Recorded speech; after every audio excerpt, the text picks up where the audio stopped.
Question था वो आपको ये आया था कि athlete foot is caused by, athlete foot किसके कारण होते हैं? ऑप्शन में था निमेटोड, फंगस, बैक्टीरिया या फिर प्रोटोजोआ।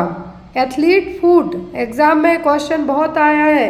एथलीट फूट का जो एथलीट फूट है या फिर जो स्पोर्ट्स पर्सन होते हैं उनमें यदि एथलीट फूट की कंडीशन हम कहें तो इसका रीज़न क्या होता है? हमेशा फंगई होती है। क्या होती है? फंगई, जिसको डर्मेटोफाइट्स के नाम से भी जाना जाता है। यहाँ पर इसके लिए यदि आपको एग्जाम में क्वेश्चन आए कि जो फंगई है एक सेम स्पीसीज की फंगई होती है डर्मेटोफाइट्स, जिसके कारण एथलीट फूट की कंडीशन डेवलप हो सकती है। या फिर आपने बरसात में देखा होगा, बरसात के टाइम में देखा होगा आपने, पाँव के यहाँ पर थोड़े थोड़े छाले टाइप आ जाते हैं, उसके लिए क्या रिस्पॉन्सिबल होता है? Tinea pedis. क्या है? Tinea pedis. तो यहाँ पर आपको यदि ऑप्शन में इस तरीके से नहीं है तब आप किसको मार्क करेंगे? तब आपको मार्क करना है क्या? फंगस। मेन रीज़न क्या होता है एथलीट फूट के लिए? फंगस है जो रिस्पॉन्सिबल होगा। अगला क्वेश्चन है यहाँ पर, the basic unit of health services. तो हेल्थ सर्विसेज की जो बेसिक यूनिट है वो क्या है? इसको हम थोड़ा सा लाइट करते हैं। तो यहाँ पर जो बेसिक यूनिट है हेल्थ सर्विसेज की क्या है? फैमिली, कम्युनिटी, सोसाइटी या फिर नेशन। शुरुआत कहाँ से होती है? यहाँ पर जो ऑप्शन दिए हुए हैं, फैमिली से मिलके बनेगी कम्युनिटी, कम्युनिटी से मिलके बनती है सोसाइटी और सोसाइटी मिलेगी तो बनेगा पूरा नेशन, मतलब जैसे भारत हो गया, कोई अदर कंट्रीज हो गए। तो यहाँ पर बेसिक मतलब शुरुआती यूनिट पूछी है तो शुरुआत यहाँ पे किससे होगी? परिवार से। किससे? परिवार से या फिर फैमिली से। Next is When an individual blames other for his own mistake it is called as। यहाँ पर देखिए डिफेंस मैकेनिज्म दी गई है। डिफेंस मैकेनिज्म दी गई है कि जब कोई अपना ब्लेम, अपनी जो गलती है किसी दूसरे पे मर दे जाके कि ये गलती मैंने नहीं की है इसके कारण हुआ है, ऐसा ब्लेम जिसको हम कहेंगे, तो ये कौन सी डिफेंस मैकेनिज्म होगी आपकी? प्रोजेक्शन, रिग्रेशन, एग्रेशन या फिर कंपनसेशन। कौन सी डिफेंस मैकेनिज्म में कहलाएगी? Individual blames others for his own mistake, अपनी गलती किसी दूसरे पर थोपना, ये कहलाता है क्या? प्रोजेक्शन। क्या कहलाएगा? Projection. Next one, which part of the I is affected by cataract disease. तो कैटरैक्ट में सबको पता है, कैटरैक्ट का दूसरा नाम क्या होता है? मोतियाबिंद। क्या है? मोतियाबिंद। भारत में कॉमन ब्लाइंडनेस का रीज़न क्या है? मोतियाबिंद ही है। एग्जाम में आपको क्वेश्चन आता है कॉमन जो ब्लाइंडनेस का रीज़न क्या है, वो होता है कैटरैक्ट और मोतियाबिंद। अब यहाँ पर जो कैटरैक्ट हुआ है, मोतियाबिंद हुआ है, तो यहाँ पर आँखों का कौन सा पार्ट अफेक्ट होगा? रेटिना नहीं होती, ना कंजक्टिवा होगी, ऑप्टिक नर्व होती है ग्लूकोमा में। इसमें ग्लूकोमा में याद रखिए, ऑप्टिक नर्व यदि पूछें तो ग्लूकोमा में डैमेज होती है प्रेशर, इंट्राओक्यूलर प्रेशर बढ़ने के कारण। लेकिन लेंस पर ओपेसिटी छाती है किसमें? कैटरैक्ट में। किसमें छाएगी? कैटरैक्ट में जो आँखों के लेंस हैं उस पर क्लाउडीनेस छाएगी, ओपेसिटी छाएगी, जिसके कारण यहाँ पे आपको क्वेश्चन में ही पूछा है कि आँखों का कौन सा पार्ट अफेक्ट होता है। अगला क्वेश्चन है यहाँ पे आपको, in psychiatric female ward a nurse is caring for a female patient who has suicidal tendency, nurse should do। तो साइकेट्रिक फीमेल वार्ड में एज अ नर्स आपकी ड्यूटी लगी हुई है। तो यहाँ पर यदि आप किसी पर्सन को, यदि आपका जो क्लाइंट है, पेशेंट है, सुसाइडल टेंडेंसी है, मतलब उसके मन में सुसाइड करने के थॉट्स वगैरह आ रहे हैं, तो यहाँ पर आपको एज अ नर्स क्या करना है? Observation, allow her to cry, give her privacy, open door and window. आप यहाँ पर क्या करेंगे? यदि आपके मरीज के मन में अपने आप को मारने के जो प्लानिंग कर रहा हो या सुसाइडल टेंडेंसी या सुसाइड करने के थॉट्स आ रहे हो, तो आप उसको रोने के लिए तो नहीं छोड़ेंगे, प्राइवेसी तो बिल्कुल भी नहीं देंगे। पता नहीं प्राइवेसी के नाम पे क्या कर जाए, सुसाइड वगैरह कर गया तो और दिक्कत आप ही पे बात आएगी, भले वो सुसाइडल टेंडेंसी का पर्सन है। ना ही आप डोर और विंडो खुले छोड़ेंगे, पता चला भाग लिया। अब यहाँ पे आपको क्या करना होगा? ऑब्जर्व करना होगा।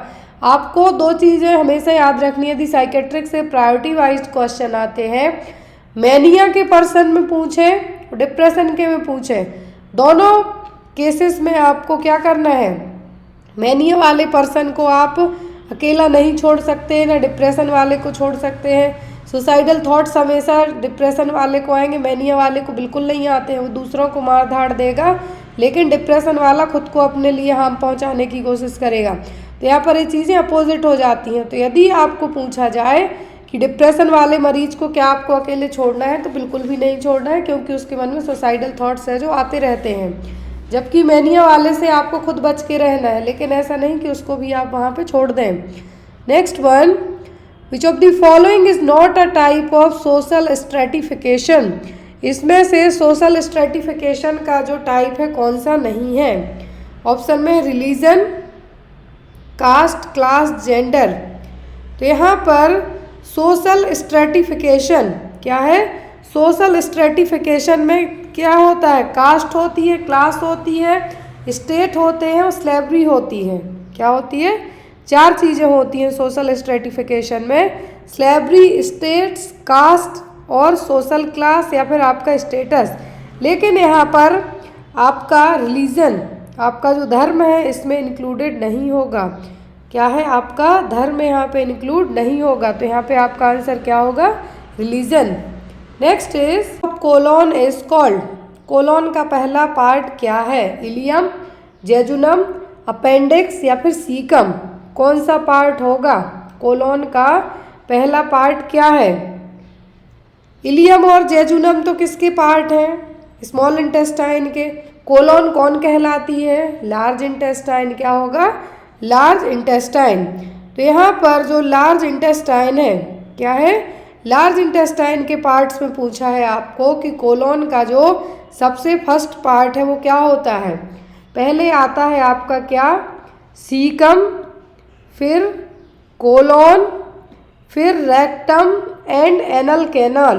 क्या है, एनल कैनाल। यदि आपको डायरेक्ट कोलोन वर्ड दिया जाता है, मतलब यहाँ पे क्या है, आपसे लार्ज इंटेस्टाइन के रिगार्डिंग पूछा है, तो इलियम जेजुनम नहीं है, ना ही अपेंडिक्स होगा। यहाँ पे क्या होगा आपका, caecum. Next one,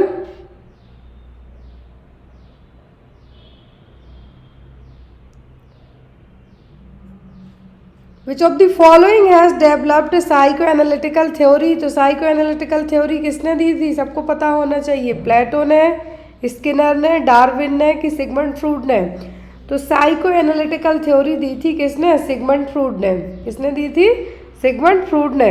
according to this theory के क्या है यहाँ पर, जो साइको एनालिटिकल थ्योरी है, इस थ्योरी को देने वाले कौन थे, वो थे सिगमंड फ्रूड। इस थ्योरी में जो बात की गई थी मेन किस पर, पर्सनालिटी पर। किस पर, पर्सनालिटी डेवलपमेंट पर। इसका जो मेन कॉन्सेप्ट यही था कि जो बिहेवियर है, जो पर्सनालिटी है आपकी, उसमें आईडी, ईगो, सुपर ईगो, ये सब चीज़ें किस तरीके से काम करेंगी। Next one is pacemaker of the heart. सबको पता है हार्ट का पेस मेकर किसको कहा जाता है, एसए नोड और साइनोएट्रियल नोड को। इसको sinoatrial node. Next one, which of the following is positive emotion. तो इनमें से पॉजिटिव इमोशन कौन से हैं, फियर है, एंगर है, अफेक्शन है कि जेलसी है। ये तो नेगेटिव हो गए, गुस्सा होना, डर लगना या फिर जेलसी फील होना, ये सब क्या है, नेगेटिव होंगे, नेगेटिव थॉट्स आ रहे हैं। मतलब अफेक्शन मतलब किसी से कनेक्टिविटी आप फील कर रहे हैं, जुड़ाव फील कर रहे हैं, तो वो आपका किस में आएगा, पॉजिटिव इमोशन में। किस में, पॉजिटिव इमोशन में। लव होगा, केयर हो गया, ये सब क्या है, पॉजिटिव इमोशन है। जबकि गुस्सा, डर, जेलसी या फिर किसी से चिढ़ना, ये सब किस में आएंगे, आपके नेगेटिव में आएंगे। नेक्स्ट है आपका total pair of cranial nerve. तो क्रेनियल नर्व कितनी होती हैं पेयर में टोटल, 7, 12, 21 या फिर 31। तो यहाँ पर क्रेनियल नर्व पूछा है। यदि आपको पूछ लें स्पाइनल नर्व, क्या है, स्पाइनल नर्व का पेयर पूछ लें, तब आप कहेंगे 31। याद रखिए यहाँ पर स्पाइनल का पूछें तो 31, क्रेनियल का पूछा है तो 12 पेयर। क्लियर। यदि आपको पूछा जाए स्पाइनल के लिए, दोनों पॉइंट्स याद रखें, स्पाइनल पूछे तो 31 पेयर में, क्रेनियल पूछी है मतलब क्या है, 12 पेयर में होंगी। Next one is the family in which the right of the family are concentrated in the mother और women is called the family. ऐसा परिवार जहाँ पर मदर या फिर उस घर की जो मुख्य महिला है उनको पूरे राइट्स हैं डिसीजन लेने के, तो वो कौन सी फैमिली कहलाएगी? पैट्रीलोकल, मैट्रियार्चियल, मैट्रीलोकल या फिर मैट्रियार्चल।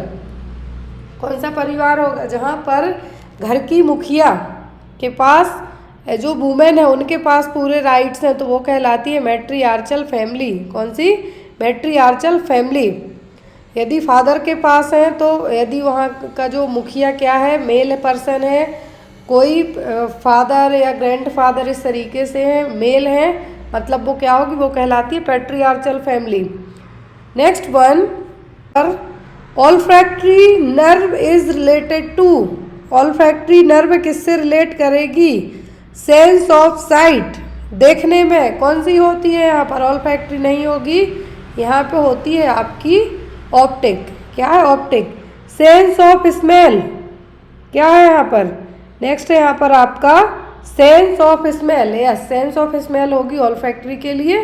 सेंस ऑफ टच या फिर ऑल ऑफ दी अबव, तो ऐसा जरूरी नहीं है कि सब जगह क्या आ जाए, यहाँ पे ऑल ऑफ दी अबव आ जाए तो आप उसको मार्क लगा दें।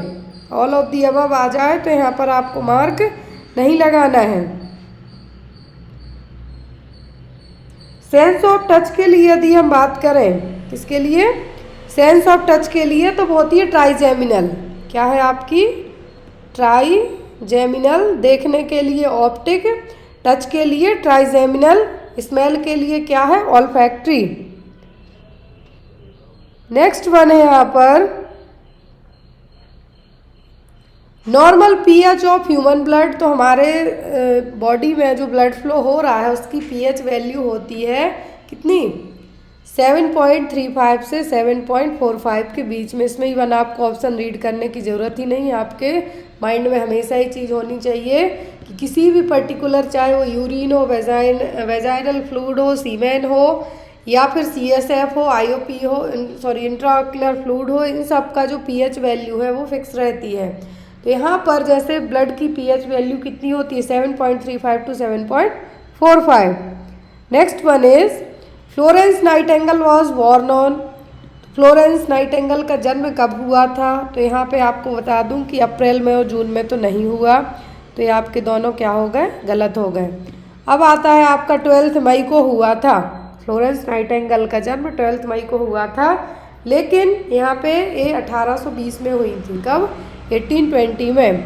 नर्सिंग के जो फादर मदर दोनों कौन कहलाती हैं? Florence Nightingale. तो यहाँ पर फ्लोरेंस नाइटिंगेल का जन्म हुआ था 12 मई 1820 को, और इसी दिन हम हर साल पूरा विश्व है जो, पूरा वर्ल्ड है जो इंटरनेशनल नर्सेस डे के तौर पर सेलिब्रेट करता है। किसके लिए? फ्लोरेंस नाइटिंगेल के लिए। लेडी विद द लैम्प, ये भी आप याद रखें, लेडी विद द लैम्प कौन कहलाती है? Florence Nightingale. Next one, which of the following is determinant of health. तो इनमें से हेल्थ का डिटर्मिनेंट कौन सा है? लोकेशन, इन्वायरमेंट, वेट या फिर बिहेवियर। कौन सा हेल्थ डिटर्मिनेंट होगा? तो वो होगा इन्वायरमेंट। क्या होगा? Environment. Next one, most common type of fracture seen in the children. तो यहाँ पर बच्चों में किस टाइप का फ्रैक्चर देखने को मिलता है? कोलेस, ग्रीन स्टिक, पॉट्स या फिर पैथोलॉजिकल फ्रैक्चर। बच्चों में होने वाला सबसे कॉमन फ्रैक्चर होता है ग्रीन स्टिक फ्रैक्चर। जैसे आप कोई एक लकड़ी लीजिए, लकड़ी को बीच से तोड़िए तो हाफ बोन टूट जाएगी, हाफ है जो क्या रहेगी? जुड़ी हुई रहेगी, वो कहलाता है ग्रीन स्टिक फ्रैक्चर। क्या है? Green stick fracture. तो सबसे कॉमन बच्चों में होने वाला फ्रैक्चर है वो क्या होता है? Green stick fracture. Colles fracture generally aged person में होने के चांसेस रहते हैं। Next one, society is a web of social relationship, it was said by. तो जो सोसाइटी है क्या है? एक तरीके से जो वेब कहते हैं, जो स्पाइडर का घर होता है उस तरीके से। तो सोशल सोसाइटी क्या है? वेब ऑफ सोशल रिलेशनशिप है, एक इस साइकोलॉजिस्ट ने कहा है। मैक्लेवर, गिडिंग, गिन्सबर्ग या फिर कॉलिन ने, किसने कहा है ऐसा? तो ये कहा है मैक्लेवर ने। किसने? मैक्लेवर ने, कि सोसाइटी है जो क्या है? एक तरीके से वेब है, एक तरीके से जाल है सोशल रिलेशनशिप के लिए। What is the shape of lymph node? Lymph node किस शेप के होते हैं? क्यूबॉइडल, ट्यूबुलर शेप्ड, बीन और ओवल शेप्ड या फिर सर्कुलर शेप के? किस शेप के होते हैं? तो लिम्फ नोड का शेप है क्या है? लिम्फ नोड है, इसका शेप कैसा होता है? इसका शेप होता है बीन शेप में। बीन मतलब जो आप बीन खाते हैं, सब्जी वाली बीन्स, जैसे किडनी के शेप को भी कहा जाता है बीन शेप। तो या तो ये बीन शेप रहते हैं या फिर मटर टाइप का। मटर मतलब कि जो पी मटर होती है ओवल शेप की होती है, उस तरीके से। तो यहाँ पे इसीलिए क्या कहा गया है? बीन शेप या फिर ओवल शेप। जो लिम्फ नोड होते हैं छोटे बीन शेप हैं या फिर पी, जिसमें आप ओवल शेप यहाँ पे कंसीडर कर सकते हैं। तो यहाँ पे आपका आंसर क्या होगा? लिम्फ नोड के लिए यदि शेप पूछे क्या है आपका? बीन शेप या फिर ओवल शेप। नेक्स्ट वन है यहाँ पे question, a neonate has small whitish pin point spots over the nose that is caused bye retained sebaceous secretion. When documenting this observation, a nurse identifies them as a। तो एक neonate baby हुआ है, नाक के ऊपर है जो छोटे छोटे बहुत ही स्मॉल वाइटिश टाइप के स्पॉट्स देखने को मिल रहे हैं, जो कि सेबेसियस सीक्रेशन के कारण हुए, सेबेसियस ग्लैंड के सीक्रेशन के कारण। तो आप एज अ नर्स इसको क्या डॉक्यूमेंट करेंगे? मीलिया के नाम से, लेन्यूगो, वाइट हेड्स या फिर मंगोलियन स्पॉट्स, किस नाम से यहाँ पे आप इसको आइडेंटिफाई करेंगे? लेन्यूगो तो जो बच्चे की बॉडी पर छोटे छोटे हेयर होते हैं, टाइनी हेयर जिसको आप कह सकते हैं, रोम कह सकते हैं, तो वो है। मंगोलियन स्पॉट पर्पलिश टाइप या फिर डार्क ब्लू टाइप के होते हैं, जो कि बटुक्स में, फ्रंट साइड नोज के यहाँ पे नहीं होते हैं, बटुक्स में होंगे या फिर बैक साइड होंगे, तो ये भी नहीं है। ये कहलाते हैं मीलिया। क्या है? ये है मीलिया। बच्चे की आँखों के इधर छोटे छोटे वाइट स्मॉल टाइप के साइनिंग भी आप यहाँ पे देखने को मिलेंगे। सेबेसियस सीक्रेशन के कारण होने वाले छोटे छोटे पिन पॉइंट स्पॉट क्या कहलाते हैं? मीलिया। लेन्यूगो तो छोटे छोटे टाइनी हेयर होते हैं, वो है। Next one, the national AIDS control programme was launched in. तो जो नेशनल एड्स कंट्रोल प्रोग्राम है कब लॉन्च किया गया था? 1983, 1985, 1987 या फिर 1990 में।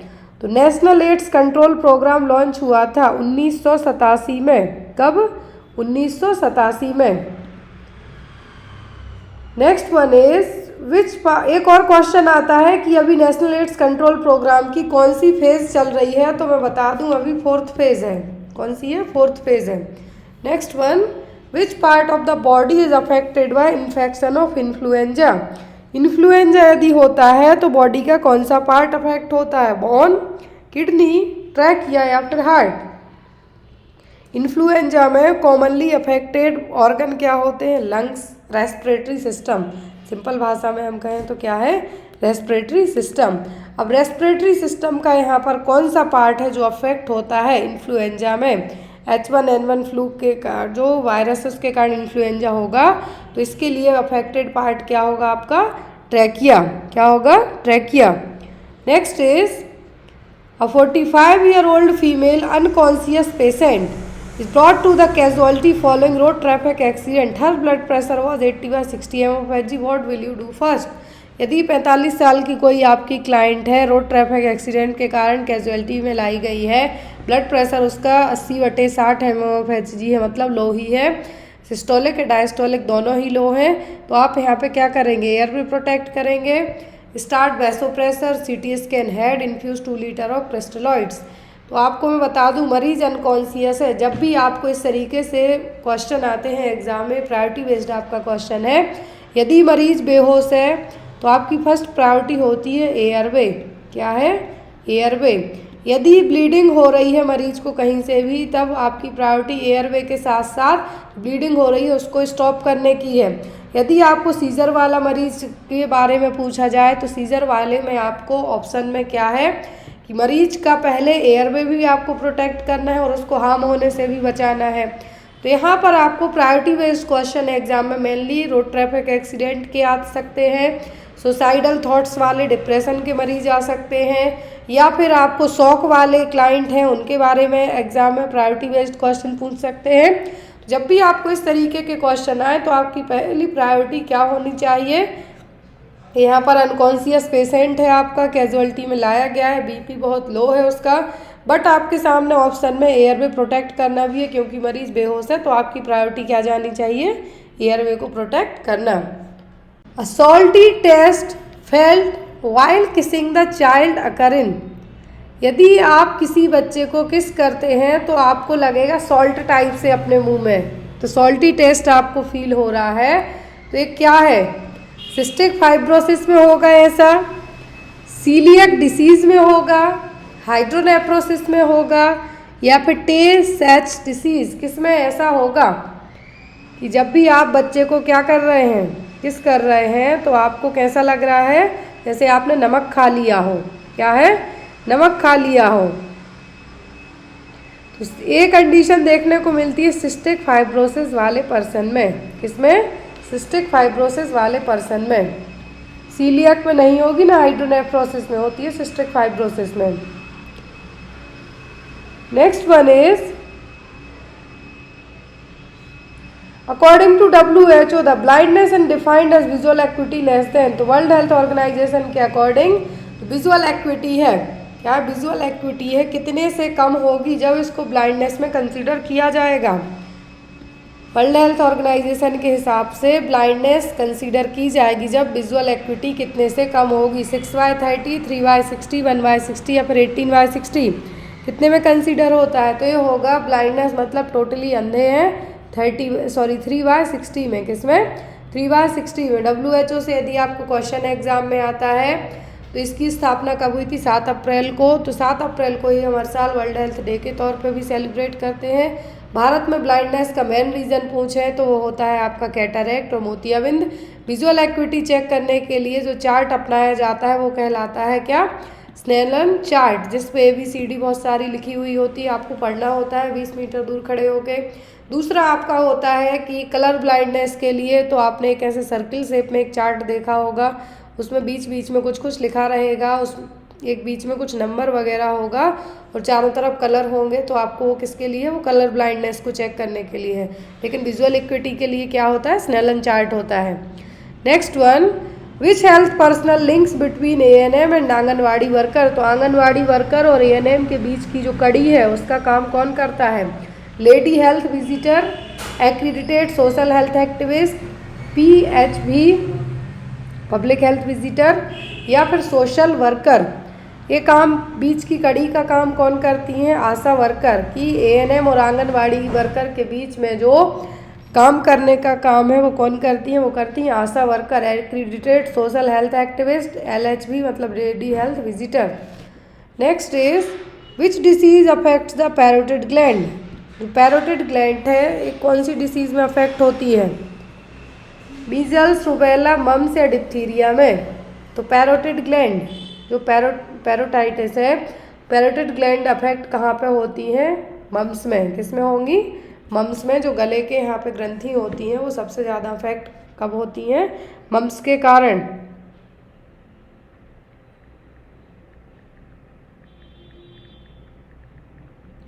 क्लियर है, तो मम्स में जो पैरोटिड ग्लैंड्स होती हैं इसी में मेनली इन्फेक्शन देखने को मिलता है।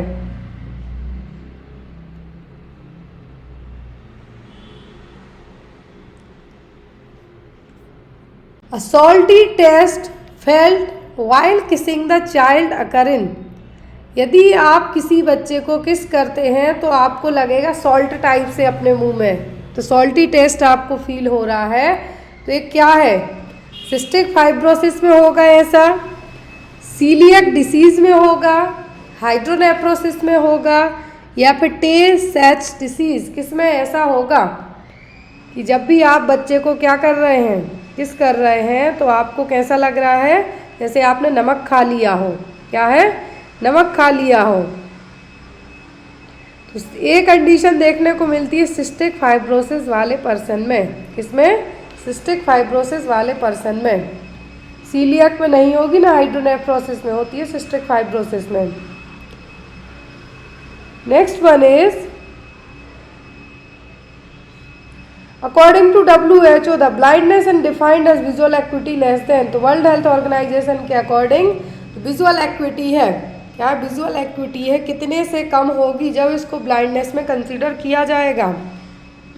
वर्ल्ड हेल्थ ऑर्गेनाइजेशन के हिसाब से ब्लाइंडनेस कंसीडर की जाएगी जब विजुअल एक्विटी कितने से कम होगी, 6/30, 3/60, 1/60 या फिर 18/60, कितने में कंसीडर होता है। तो ये होगा ब्लाइंडनेस मतलब टोटली अंधे हैं 3/60 में, किसमें 3/60 में। WHO से यदि आपको क्वेश्चन एग्जाम में आता है तो इसकी स्थापना कब हुई थी, 7 अप्रैल को। तो 7 अप्रैल को ही हम हर साल वर्ल्ड हेल्थ डे के तौर पे भी सेलिब्रेट करते हैं। भारत में ब्लाइंडनेस का मेन रीज़न पूछें तो वो होता है आपका कैटरैक्ट और मोतियाबिंद। विजुअल एक्विटी चेक करने के लिए जो चार्ट अपनाया जाता है वो कहलाता है क्या, स्नेलन चार्ट, जिस पे ABCD बहुत सारी लिखी हुई होती है, आपको पढ़ना होता है 20 मीटर दूर खड़े होके। दूसरा आपका होता है कि कलर ब्लाइंडनेस के लिए तो आपने एक ऐसे सर्किल शेप में एक चार्ट देखा होगा, उसमें बीच बीच में कुछ कुछ लिखा रहेगा, उस एक बीच में कुछ नंबर वगैरह होगा और चारों तरफ कलर होंगे। तो आपको वो किसके लिए, वो कलर ब्लाइंडनेस को चेक करने के लिए है। लेकिन विजुअल एक्विटी के लिए क्या होता है, स्नेलन चार्ट होता है। Next one, which health personnel links between ANM and anganwadi worker. तो आंगनवाड़ी वर्कर और ANM के बीच की जो कड़ी है उसका काम कौन करता है, lady health visitor, accredited social health activist, PHV public health visitor, या फिर सोशल वर्कर। ये काम, बीच की कड़ी का काम कौन करती हैं, आशा वर्कर। कि ANM और आंगनवाड़ी वर्कर के बीच में जो काम करने का काम है वो कौन करती हैं, वो करती हैं ASHA worker. Accredited social health activist, LHV मतलब लेडी हेल्थ विजिटर। यहाँ पर which disease affect the parotid gland. Parotid gland है जो कौन सी डिसीज में अफेक्ट होंगी, जो आपने गिलसुआ सुने होंगे, क्या है गिलसुआ।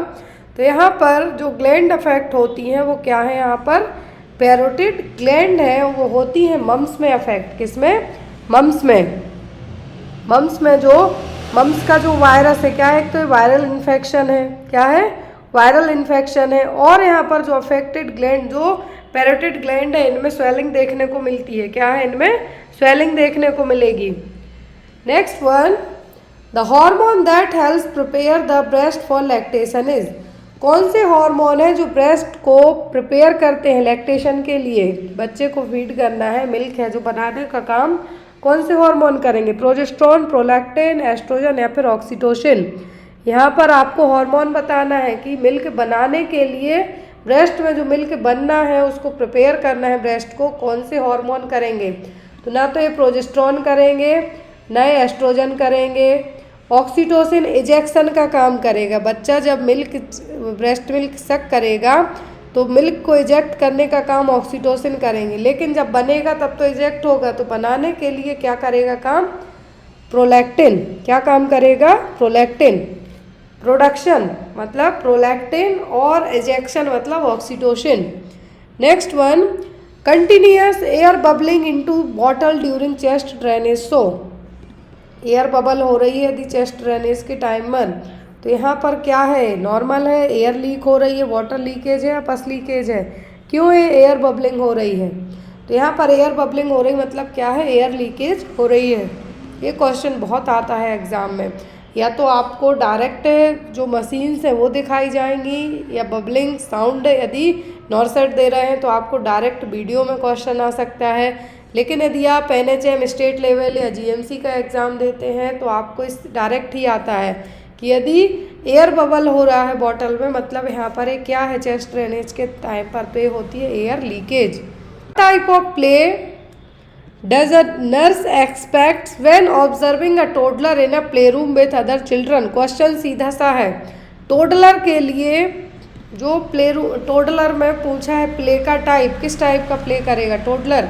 टोडलर मतलब 3 साल की उम्र तक का बच्चा, कितना, 3 साल तक की उम्र का बच्चा, 1 से लेके 3 तक का, 1 तक के इन्फेंसी में आते हैं, फिर आते हैं टोडलर ग्रुप। तो टोडलर 1 से 3 साल तक का बच्चा है, किस तरीके का खेल खेलेगा, कोऑपरेटिव, कॉम्पिटेटिव, पैरेलल या फिर सॉलिटरी प्ले, किस तरीके का प्ले करेगा। तो ये करते हैं पैरेलल प्ले, क्या है?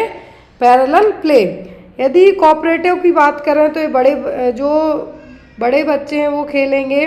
और यदि हम बात करें सॉलिटरी प्ले की, क्या है? सॉलिटरी प्ले, तो इसके लिए जो एज होती है इसमें भी 2 साल तक के बच्चे रहेंगे। लेकिन स्पेसिफिक टोडलर की बात करें हम, यदि सॉलिटरी की बात करें हम, तो इन्फेंसी वाले बच्चे भी इसमें रहेंगे। कौन से में? इन्फेंसी एज के, मतलब 1 साल तक के बच्चे। लेकिन यदि हम यहाँ पे बात करें कंप्लीटली टोडलर के लिए, तो वो होगा parallel play. Next one, a blanket from a child with chickenpox is likely to be contaminated with the virus that causes chickenpox. What is the blanket called? एक ब्लैंकेट है, बच्चे को चिकन पॉक्स हुआ था, उसी बच्चे के लिए ब्लैंकेट यूज़ किया गया। अब वो ब्लैंकेट भी क्या है? वायरस से कंटामिनेट हो गया, चिकन पॉक्स के वायरस से। तो अब जो ब्लैंकेट है यहाँ पर क्या कहलाएगा? होस्ट, पैथोजन, फॉमीट या फिर वेक्टर? क्या नाम दिया जाएगा?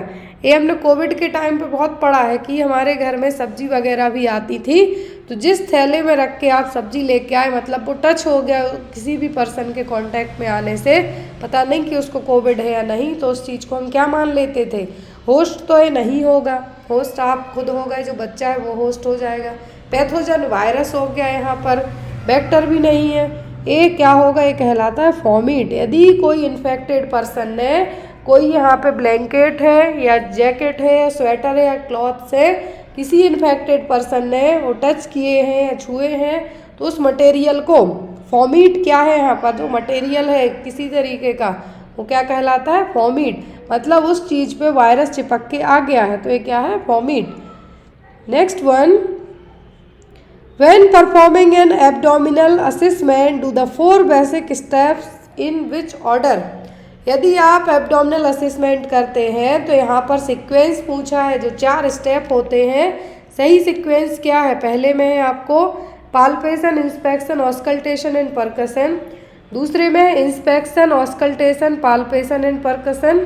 तीसरे में इंस्पेक्शन, पाल्पेशन, परकशन और ऑस्कल्टेशन। लास्ट में inspection, percussion, palpation and auscultation. क्या आपका सही आंसर होगा?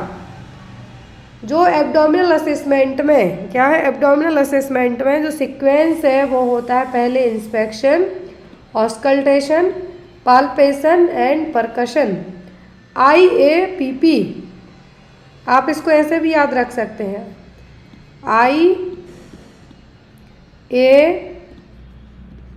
PEP। पेप मैंने इसलिए कहा, PA मतलब पाल्पेशन, P परकशन। तो यहाँ पर IAPP के नाम से याद रखेंगे आप, तो आपको इजी रहेगा। Inspection, auscultation, palpation and percussion. Next one, mask like face is related to which disease? तो मास्क जैसा फेस किस डिसीज में है? मतलब मास्क लगा लिया है, कुशिंग सिंड्रोम, मरासमस, पार्किंसंस या फिर डाउन सिंड्रोम में किस में होगा? तो ये देखने को मिलेगा किसमें? मास्क लाइक फेस, ये होता है पार्किंसन में। किसमें? पार्किंसन वाले पर्सन में। जैसे फेस पे कुछ मुखौटा पहन लिया हो, काइंड ऑफ दैट, तो यहाँ पर क्या है? पार्किंसन में। Child with diagnosis of interception, nurse review the child's record and expect to note which sign of the disorder documented. मतलब यहाँ पर क्या है? इंटरसेप्शन का बच्चा है। क्या है? इंटरसेप्शन का बच्चा है, तो यहाँ पर क्या साइन होगा इस डिसीज का? पर्टिकुलर साइन, वाटरी डायरिया, रिविल like stool, profuse projectile vomiting, bright red blood and mucus in the stool. ये तो डिसेंट्री का है, ये साइन होता है ब्लड विथ, जो स्टूल है म्यूकस विथ ब्लड है, मतलब डिसेंट्री।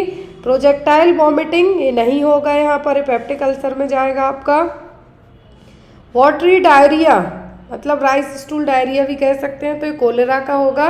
इंटरसेप्शन में क्या है? इंटरसेप्शन में जो इंटेस्टाइन है, क्या है? इंटेस्टाइन हम यहाँ पे भी कह सकते हैं कि एक तरीके से क्या होती है? स्लाइड्स रहेगी दूसरे के ऊपर, दूसरे पार्ट के ऊपर, तो जिसके कारण जो स्टूल होता है क्या होता है? रिबन जैसे जो फीते होते हैं उस तरीके का स्टूल होगा। तो यहाँ पे जो क्लासिकल साइन होगा इंटरसेप्शन का क्या होगा, रिबन लाइक स्टूल्स। क्या होंगे, रिबन लाइक स्टूल। तो यहाँ पर यही पूछा है कि जो साइन है वो क्या होगा इंटरसेप्शन का। इंटरसेप्शन में इंटेस्टाइन का एक पार्ट क्या होता है, फोल्डेड रहेगा। क्या रहेगा, फोल्डेड रहेगा। तो यहाँ पर जो स्टूल है वो कैसा होगा, वो होगा रिबन लाइक। अगला क्वेश्चन है, after a tonsillectomy which finding alert the nurse to suspect the initial stage of haemorrhage. Tonsillectomy के बाद, टॉन्सिलेक्टोमी सर्जरी हुई है यहाँ पर, तो सर्जरी के बाद इनिशियल स्टेज में यदि ब्लीडिंग होती है तो कौन सा साइन देखने को मिलेगा। नॉइजी स्नोरिंग, मतलब खर्राटे मार रहे हैं साउंड दे के। Asking the water, frequent swallowing, या फिर ग्रेजुअल ऑनसेट ऑफ पैलर। किससे पता चलेगा कि पर्सन को ब्लीडिंग है, जो इनिशियल स्टेज में ब्लीडिंग है जो हो सकती है, तो वो होगा फ्रिक्वेंट स्वालोइंग। क्या होगा, फ्रिक्वेंट स्वालोइंग। निगलने टाइप का बार बार फील होगा तो वो क्या है, यहाँ पर इनिशियल साइन हो सकता है ब्लीडिंग के लिए। Next one, which among the following is the sign symptom will be present in patient with hypovolaemia. Hypovolaemia मतलब फ्लूइड लेवल क्या है, कम है। क्या है, फ्लूइड लेवल कम है। क्या साइन सिम्टम होंगे, इंक्रीज्ड हार्ट रेट होगी, हाई ब्लड प्रेशर होगा मतलब हाइपरटेंशन, बाउंडिंग पल्स होगी, urine output 30 ml per hour हो जाएगी। क्या यहाँ पे साइन देखने को मिलेगा, यदि पेशेंट हाइपोवोलेमिया का है तो हार्ट रेट यहाँ पे उसकी बढ़ेगी। क्या है, बढ़ेगी। हाइपोटेंशन होगा तो यहाँ पर हार्ट रेट क्या जाएगी, यदि हाइपोवोलेमिया वाला मरीज है तो यहाँ पे क्या होगा, increased heart rate. Next one, the world breast feeding week is celebrated. तो हम हर साल है जो स्तनपान सप्ताह, विश्व स्तनपान सप्ताह, वर्ल्ड ब्रेस्ट फीडिंग वीक कब मनाते हैं। फर्स्ट वीक होता है जो, कब मनाते हैं, जनवरी, अप्रैल, अगस्त, दिसंबर में। ये सबको पता होना चाहिए। जैसे न्यूट्रिशनल वीक मनाते हैं हम, वैसे ही अगस्त का जो पहला वीक होता है 1 to 7 अगस्त तक वर्ल्ड ब्रेस्ट फीडिंग वीक, मतलब जो भी मदर्स हैं आफ्टर डिलीवरी के बाद ब्रेस्ट फीडिंग को बढ़ावा देने के लिए, ब्रेस्ट फीडिंग के प्रति अवेयरनेस फैलाने के लिए वर्ल्ड ब्रेस्ट फीडिंग वीक को हम क्या करते हैं, सेलिब्रेट करते हैं। Next one, what does G stand for Gobardhan योजना। जो गोवर्धन योजना है क्या है, गोवर्धन योजना है। अकॉर्डिंग टू दिस स्कीम के यहाँ पर जी का मतलब क्या है, ग्लोबल, गॉल्वेनाइजिंग, गवर्नमेंट या फिर ग्लोबल। तो गोवर्धन योजना का जो फुल फॉर्म होता है वो होता है galvanising organic bio agro resources धन। मतलब यहाँ पर पूरा नाम याद रखें आप, जो गोवर्धन योजना है इसका पूरा नाम क्या होता है, galvanising organic bio agro resource धन। मतलब खेतीबाड़ी के लिए लाई गई योजना थी। तो यहाँ पर अब आप बताइए कि कौन सा है जो जी के लिए फुल फॉर्म होगा, तो होता है गैल्वेनाइजिंग। क्या है, गैल्वेनाइजिंग। टू अल्मा अटा the elements of primary health care is. तो अल्मा अटा के तहत प्राइमरी हेल्थ केयर के कितने एलिमेंट्स हैं, 3, 5, 7, 8। जो प्राइमरी हेल्थ केयर है क्या है, प्राइमरी हेल्थ केयर है, इसके एलिमेंट्स पूछे हैं। कितने एलिमेंट्स होते हैं अल्मा अटा के तहत। तो प्राइमरी हेल्थ केयर के यदि प्रिंसिपल की बात करें हम तो होते हैं 4। कितने, 4। यदि एलिमेंट्स की बात करें तो होते हैं 8। ये चीज़ याद रखें। यहाँ पर प्राइमरी हेल्थ केयर के क्या पूछे हैं, एलिमेंट्स। एलिमेंट्स क्या होते हैं, education, water and sanitation, nutrition, maternal and child health, immunisation, prevention of endemic disease, treatment और ड्रग अवेलेबिलिटी। ये 8 होते हैं एलिमेंट्स। प्रिंसिपल पूछे, याद रखना है, प्रिंसिपल पूछे तो होते हैं 4, लेकिन एलिमेंट्स कितने होंगे, 8। Next one is a neonate's oral cavity is filled with mucus and cyanosis develops.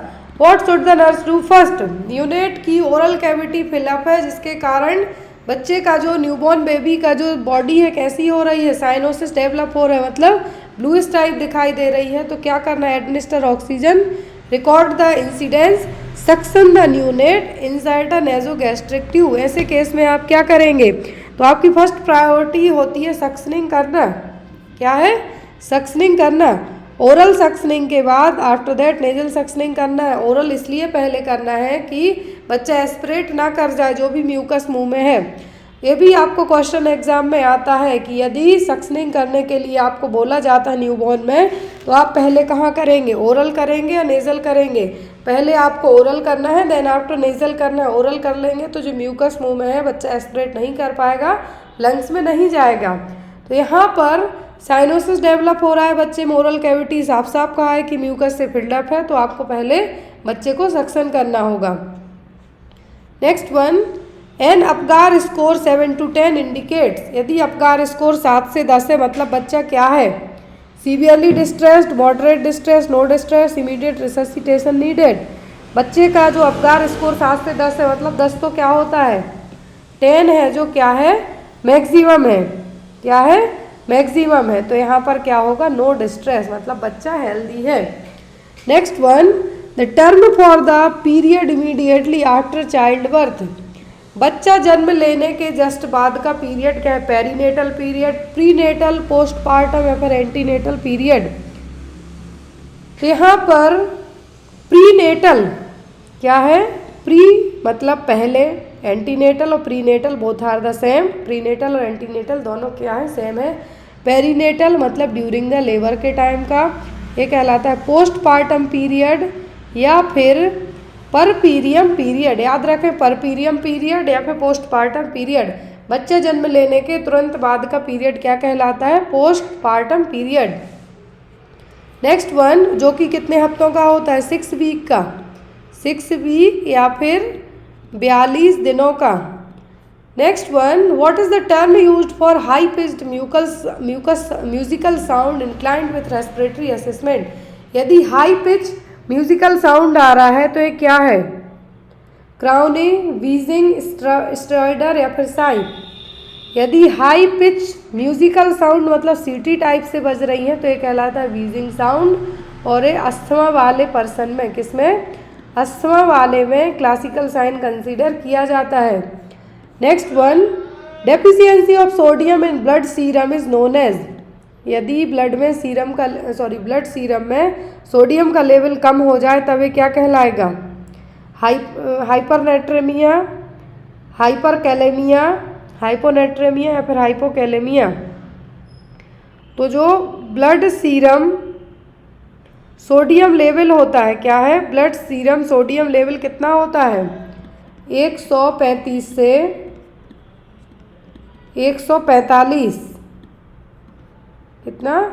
135 से 145 MEQ पर litre. Normal blood sodium level होता है 135 से 145 MEQ पर लीटर। लेकिन यहाँ पे क्या कहा गया है? कम हो जाए यदि, तो इसको हम क्या कहते हैं? हाइपोनेट्रेमिया। क्या है? हाइपोनेट्रेमिया। बढ़ जाए तो हाइपरनेट्रेमिया। हाइपो मतलब हाइपोनेट्रेमिया मतलब सोडियम का जो सिंबल होता है वो क्या होता है? Na। क्या है? Na।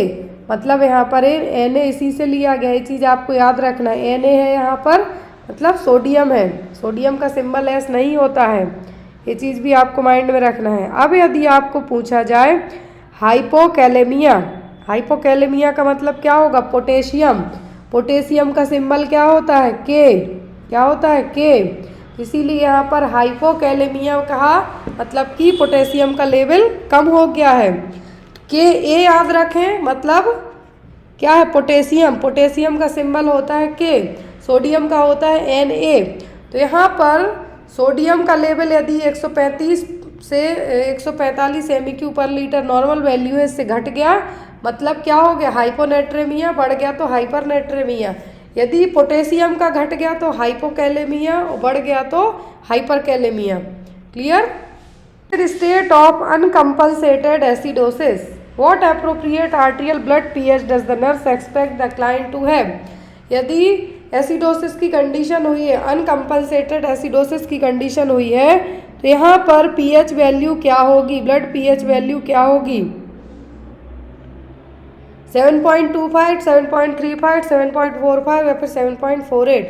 एसिडोसिस मतलब क्या होगा यहाँ पर, एल्कलाइन में बढ़ेगा, एसिडोसिस में क्या रहेगा यहाँ पर 7.20। Next one, in which stage of labour does the baby is crowning, मतलब क्राउनिंग कब देखने को मिलती है, फर्स्ट, सेकेंड, थर्ड या फोर्थ में। क्राउनिंग कब देखने को मिलती है, सेकेंड स्टेज में। किस में होगी, सेकेंड स्टेज में। थर्ड में तो प्लेसेंटा बाहर आएगा, फर्स्ट में सर्विक्स डायलेट होगी, चौथे में हम ऑब्जर्व करेंगे मदर और बच्चे को। Next one, the purpose of an episiotomy during the delivery, episiotomy और पेरिनियोटोमी परफॉर्म की जाती है, वेजाइना और पेरिनियल एरिया के बीच में कट लगाया जाता है, इसको कहते हैं एपिजियोटोमी। इसका मेन पर्पस क्या है, facilitate foetal heart monitoring, allow for quicker delivery, prevent tearing of the vaginal tissue या फिर इंक्रीज मैटरनल ब्लड फ्लो। इसका मेन रीज़न होता है एपिजियोटोमी का कि जो डिलीवरी है, क्या है यहाँ पर, जो बच्चे का सिर है, जब बच्चे के हेड की साइज ज़्यादा होती है तभी एपिजियोटोमी करेंगे। यदि विदाउट एपिजियोटोमी बच्चे की डिलीवरी करने की कोशिश हमने की तो जो वेजाइनल टिश्यूज़ हैं वहाँ पे टीयरिंग तो होगी ही, और उस टीयरिंग को जो कट फीट हो जाएगी उसको हील होने में ज़्यादा टाइम लगेगा कंपेयर टू एपिजियोटोमी के। इसीलिए क्या किया जाता है, एपिजियोटोमी परफॉर्म की जाएगी ताकि वेजाइनल टिश्यू को हम टीयरिंग से प्रिवेंट कर सकें। नेक्स्ट पर, the child's apical pulse is always checked before administering digoxin, the drug is not given if pulse rate is, यदि हम बच्चे की एपिकल पल्स चेक करते हैं डिगॉक्सिन देने के पहले, डिगॉक्सिन और डिजिटालिस एजेंट हैं दिए जाते हैं, उसके पहले पल्स चेक की जाती है। यदि पल्स कितने से कम हो, पल्स रेट कितनी हो, तब हमें डिगॉक्सिन नहीं देना है।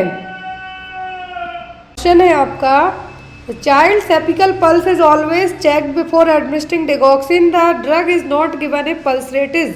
बच्चे में बात की जा रही है, बच्चे में बात की जा रही है कि आप एपिकल पल्स चेक करते हैं कब, डिगॉक्सिन देने के पहले, डिगॉक्सिन और डिजिटालिस एजेंट देने के पहले। यदि आप कितनी पल्स रेट है तब हमें नहीं देना है, below 90 to 100 beat per minute, above 90 to 110, less than 60 beat per minute या फिर more than 150 beat per minute. यदि यहाँ पे बच्चे की बात की जा रही है तो 90 से 100 है, कितना है 90 to 100 है, लेकिन यदि यहाँ पर बड़े की बात की जाती एडल्ट में तो 60 बीट पर मिनट से कम है तब हमें नहीं देना था, लेकिन बच्चे की बात की जा रही है तो बिलो 90 से 100 के बीच में यदि पल्स रेट होती है तब हमें डिगॉक्सिन नहीं देना है, और ये और कम करेगी और बच्चे की डेथ भी हो सकती है।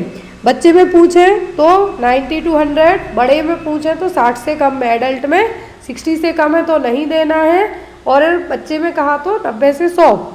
अगला क्वेश्चन है यहाँ पर,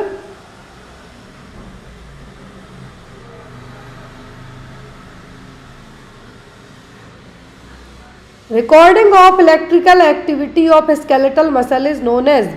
मसल्स के लिए यदि जैसे आप हार्ट की इलेक्ट्रिकल एक्टिविटी रिकॉर्ड करते हैं वैसे ही स्केलेटल मसल्स के लिए की जा रही है, तो क्या इलेक्ट्रोमायोग्राफी या फिर इलेक्ट्रोइंसेफेलोग्राफी या फिर इलेक्ट्रोग्राफी क्या कहलाएगा, इलेक्ट्रोकार्डियोग्राफी। ईसीटी हो गया ये आपका हो गया ईईजी, सेकंड ऑप्शन है ईईजी, थर्ड ऑप्शन है ईसीजी। अब बचता है आपका ए एंड डी, आपका सही आंसर क्या होगा, आपका सही आंसर होगा इलेक्ट्रोमायोग्राफी। ये आपका इलेक्ट्रोइंसेफेलोग्राफी क्या है, ईईजी ब्रेन के लिए होगा ये, इलेक्ट्रोकार्डियोग्राफी ईसीजी है जो कि हार्ट के लिए है।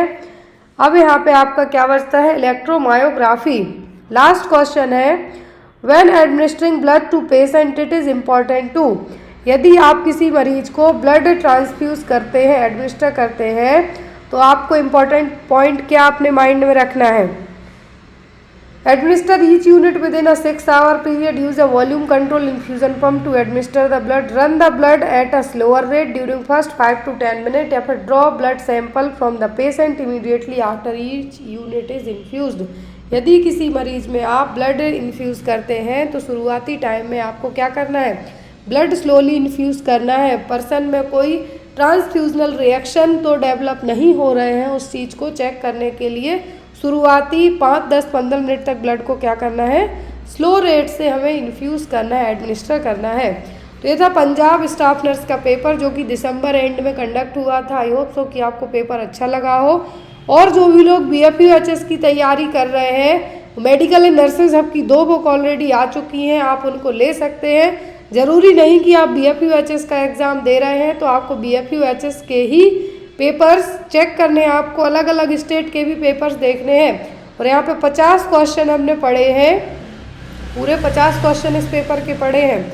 अब आप किसी भी स्टेट के या कोई से भी 5 पेपर चैनल से उठाइए, वीडियो उठाइए चैनल से 5 वीडियो या 5 पेपर, और उनमें मैच ज़रूर करना कि इसमें कितने क्वेश्चन मैच हुए, क्योंकि मुझे तो एक भी क्वेश्चन ऐसा नहीं लगा है कि जो नया है, क्योंकि वही क्वेश्चन आपको घुमा घुमा के आते हैं। तो जो भी लोग PDF मटेरियल या बुक लेना चाहते हैं, अभी फर्स्ट वीक तक बम्पर डिस्काउंट चलेगा जनवरी में, तो आप लोग बुक या PDF या नोट्स जो भी ऑर्डर करना चाहते हैं वो कर सकते हैं। Thank you for watching us, bye bye, take care.